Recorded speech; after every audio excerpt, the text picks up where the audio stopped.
Primeiro, quero pedir permissão para o pessoal que está na parte de cima desse evento, para não precisar ler a nominata, porque todo mundo já leu o nome de todo mundo. E todo mundo aqui já sabe que vai ser candidato a alguma coisa.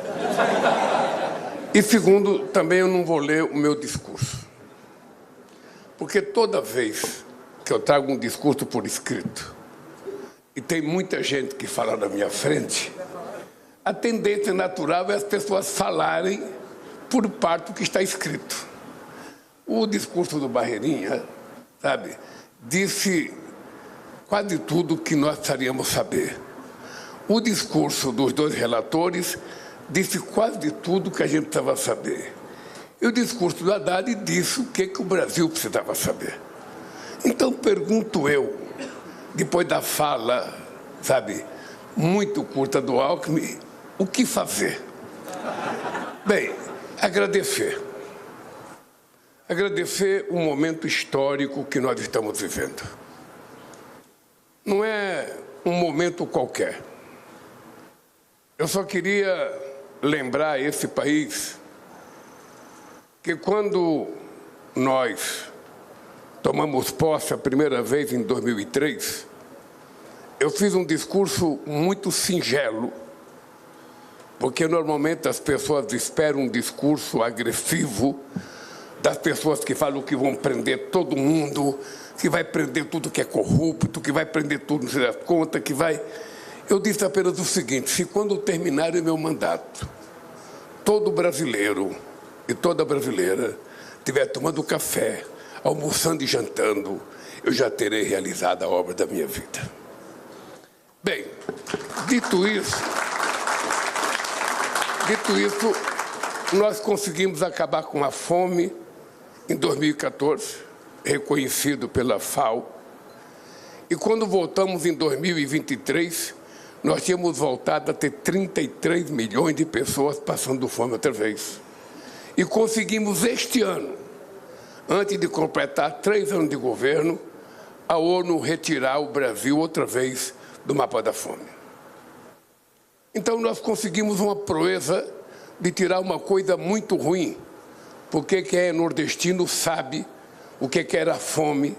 No norte de Minas também se sabe o que é a fome, se sabe o que era as famosas frentes de trabalho, que não gerava nem salário e nem trabalho, era apenas um processo de justificar, sabe, por restante do país que alguma coisa estava sendo feita. Eu passei parte da minha vida fazendo campanha contra o FMI e contra a década perdida, que era a década do Brasil. E tive a felicidade de fazer parte e de ser o presidente da República quando a gente acabou com a dívida com o FMI, pagamos o FMI, juntamos 370 bilhões de dólares de reserva e passamos a ser credor do FMI.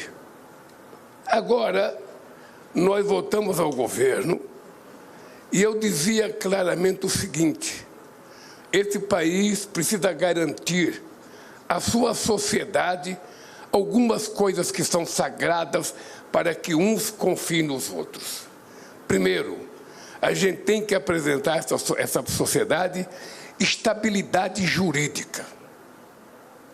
Segundo, a gente tem que garantir a essa sociedade estabilidade econômica. Terceiro, a gente tem que garantir à sociedade estabilidade fiscal. A gente tem que garantir a estabilidade social. E a gente tem que garantir previsibilidade nesse país. Isso só é possível ser feito quando a gente aprende a conviver democraticamente na diversidade. Ninguém tem que ser do mesmo sexo, ninguém tem que ser da mesma cor, ninguém tem que ser do mesmo time, ninguém tem que ser da mesma religião. Nós precisamos apenas nos comportar como seres humanos civilizados, entendendo que o outro tem tanto direito quanto eu tenho e aprendermos a conviver, cada um com aquilo que é seu. E nós conseguimos fazer essa reforma tributária exatamente por isso. Eu lembro que nós tentamos fazer uma reforma tributária em 2007. Eu lembro que nós tínhamos feito reuniões com 27 governadores, era o Serra governador de São Paulo. 27 governadores concordaram com a reforma tributária. Nós fizemos reunião com todos os líderes do Congresso Nacional que concordaram com a reforma tributária. Fizemos reunião com todas as federações de empresários do Brasil que concordaram com a reforma tributária. Fizemos reuniões com as centrais sindicais que concordaram com a reforma tributária. E quando ela chegou no Congresso Nacional, alguma coisa obscura não permitiu que a reforma tributária andasse. Muitos governadores que tinham concordado na reunião passaram a ser contra por conta do relator, ou por conta do seu Estado que ia ser prejudicado. Então, eu estou aqui para agradecer a competência e a paciência do companheiro Haddad nesta política tributária. Para reconhecer o trabalho das pessoas que trabalham na Fazenda. E, sobretudo, reconhecer um companheiro que não era funcionário da Fazenda, que é o companheiro Beca, que já tinha trabalhado conosco no primeiro mandato e que estava trabalhando fora do governo e que aceitou o desafio de tentar fazer com que esse projeto pudesse andar. Então, como a gente é habituado a criticar, nós somos sempre habituados a reclamar do que falta, é importante que a gente tenha sensibilidade para dizer o seguinte: se não fosse a dedicação desse punhado de gente que resolveu conversar, fazer reuniões meia-noite, 1h da manhã, receber desaforo, receber não, receber mais ou menos, ou seja, se não fosse essa dedicação, a gente não estaria hoje vivendo esse momento histórico. Não é só o momento histórico da reforma tributária, que só vai entrar em vigor em 1º de janeiro de 2027. Portanto, o que nós estamos falando aqui é que nós vamos apertar um botão para fazer funcionar um sistema que é uma espécie de um teste. Durante todo esse ano, esse sistema vai funcionar como teste para que, quando chegar dia 1º de janeiro de 2027, a sociedade brasileira ganhe, de fato e de direito, tudo aquilo que o Barreirinha falou, que o Haddad falou, que os relatores falaram e que o Alckmin falou.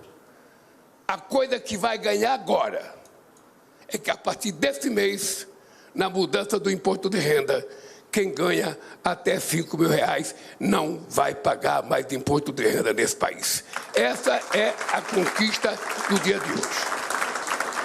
E por que o momento é histórico, gente? O momento é histórico, primeiro porque a gente está provando que, quando a gente acredita nas coisas, não existe possibilidade delas não acontecerem. O que é importante é a gente vencer a barreira daqueles que dizem não pode, daqueles que dizem é impossível, daqueles que dizem não temos condições, daqueles que dizem que não temos quadros.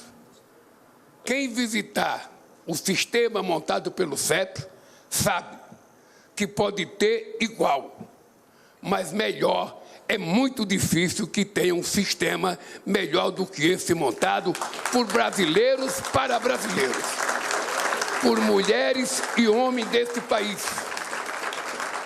Numa demonstração de que nós queremos utilizar a inteligência artificial para muitas coisas, mas não podemos prescindir da inteligência humana para fazer aquilo que os humanos nasceram para fazer as coisas acontecer nesse planeta Terra. E o momento é tão importante que nós terminamos apenas 3 anos de governo. Ainda falta 1 ano para a gente terminar o primeiro mandato. Nós temos o menor desemprego da história do Brasil, nós temos a maior concentração de massa salarial da história do Brasil, nós temos o maior fluxo de exportação da história do Brasil, nós temos a maior quantidade de trabalhadores com carteira assinada da história do Brasil, nós temos a menor inflação acumulada em 4 anos da história do Brasil. Querem mais? Pois este ano vai ter mais. O Brasil vai continuar crescendo e só tem um jeito da gente parar. É a gente conseguir fazer o povo brasileiro conquistar a cidadania plena. Fazer com que as pessoas pobres conquistem os direitos que estão garantidos para eles na nossa Constituição. Que estão garantidos na nossa Constituição. Para que as pessoas possam viver decentemente. E eu queria terminar, companheiro, dizendo para vocês, o orgulho é tanto, que até o cinema brasileiro, Haddad, é motivo de orgulho, não só com a Fernanda Montenegro disputando o Oscar, como o Wagner Moura ontem ganhando o Globo e o filme ganhando o primeiro prêmio. Não tem nada mais gostoso do que a gente mostrar que nós somos brasileiros, não desistimos nunca e quando nós acreditamos, nós fazemos acontecer. Parabéns, parabéns ao CEPA, à Receita Federal e ao governo brasileiro por acreditar na sua capacidade. Muito bem.